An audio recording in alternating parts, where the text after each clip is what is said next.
To'la, yana to'la. Hozir bilib tursam, yana to'laydi. Tomoq atmasam taxi. O'g'lim kimni degan? Aram bir kelganda issiq tomoq yeymanmisa bo'lmas edi. At deganni yanqisi bir muncha ish qilibdimi? Tutqulam shundoq mag'rib ketdi. Bak kızım uyda bo'lgandikin. Tomoqni o'zim yetishib bersa olmayotganmida. Nima ish qilib yutqanda bu qiz bola?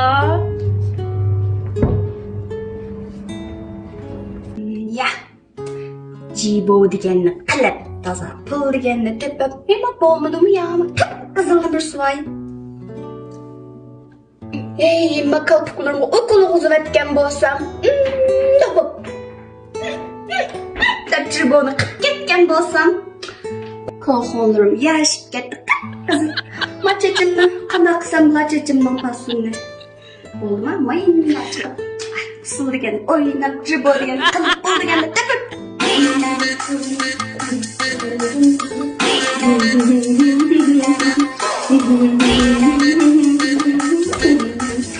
Xalqning balları qanday balladı? Bizning ma uydagi qanday balladı?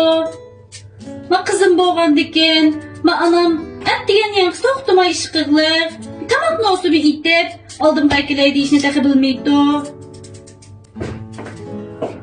Ana? Voy balam keldingmi? Ha, kelgan. Qana sinib ko'rmaydi ya. Ovozi chiqdi balam, nima ish qilib uyning ichidan talog'i chiqmay bugun. Seni kutida shu sen pologamroq qo'ygandikin, o'qishda polo yutib biraydi. Narsaga bosim qilishdim, abtiyan ketganda men nanosma ag'achga men bir qalab taqaya sinilgani. Qalab baqayım, bu yosh bola nima ish qilganda, hozirgi yosh bola uydan talog'i chiqmay. Mana qanday o'xshaydi.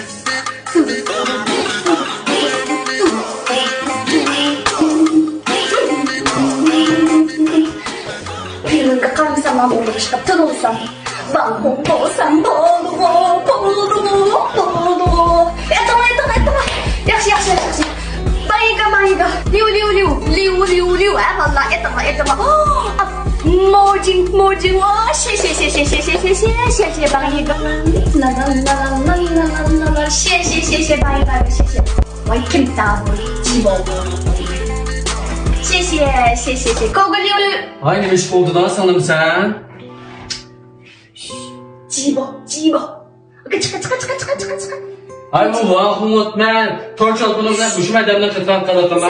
Sen durup. Sen durup Qala gelin. nima turxonga demoq o'xshab qoldan sen. Adamda qilib qilsam olmaqda qizaloqni qizvalday tursan. Vay aka jibo qilib pul topimam pul. Ay jiboga pul topitmada, bunda tordan do'ngdan qalamqan foydalansam bo'lamda. Men normal ishlasam olmaqda tor deganda bu normal foydalansam foydalanqilibda. Kana ana Gittikday çok. Qalaman, qanaqa mushima qilibman-da. Voy balam, ovozim anglansa, men de resmen pramlashib qultuğa o'xshaydi debdim ya. Jibo qilib ana jibo. Bu tordan do'yindan unumli foydalansak bo'lmamda balam. Voy qolg'ina balam, sükib olgan narsangga qip qizil qilib og'zingni, achig'ini maymoq bug'ab, mishani qalayrimqan saklab vaqtni o'tkazguncha. Ağzayım şu 5. mahalledeki Ayşem hacımızın şu besini kızı şu ciboda setipti. Sen babam bizim öydeki sözünü hiç olmasa sataydı mı da tırışıp baksa. Ya babamızın tordun bir nasıl güneydi. Güzel kesip gelirsen babam da. Qalıqına sındım ben anam degende nima o'xshab qoldi turqam. Mana 5'ini yig'ishtirib, 110 yo'q, mana anamga tamoq yordamlashgina men chiqar. Ağzını pek üzgün. Şahocene.